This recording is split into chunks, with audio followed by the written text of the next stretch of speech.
বাপরে বাপ, কি ঠান্ডা পড়েছে! ঘরের সামনে একদম পা দেওয়াই যাচ্ছে না। আর ঘরে পরা জুতোটা না আগের বছরই ছিঁড়ে গেছে, একটা নতুন জুতো এখনো কেনা হয়নি। দেখি বাজার থেকে একটা জুতো আনতেই হবে। আর এই ঠান্ডায় বাজারে যেতে একদম ভালোও লাগে না, এত ঠান্ডা লাগছে পায়ের তলায় যে বাইরে পরা জুতোগুলো পরেই বারান্দাটা আমি ঝাড় দিয়ে নিলাম।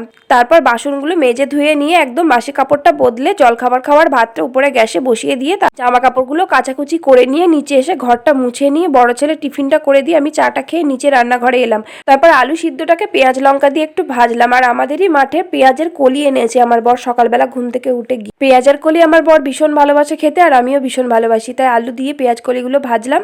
আর আজকে মাছ মাংস কিচ্ছু রান্না করবো না, একদম নিরামিষ। নিরামিষ বলতে মাছালা এসেছিল, মাছালার কাছে একদম টাটকা মাছ ছিল না। আর আমাদের চালানি মাছ বাড়িতে একদম খাই না, বাড়িতে আনেই না বলতে গেলে। বাঁধাকপির ডালনা করলাম আর লাস্টে একটু ডাল করলাম। তারপর লাস্টে দুপুরবেলা খাওয়ার মতো ভাতটা বসিয়ে দিয়ে কড়াইটা মেজে ধুয়ে উপরে ছোট্ট সোনাকে খাইয়ে ঘুম পাড়িয়ে দিলাম। ব্যাস, আজকের মতো এখানেই শেষ, টাটা।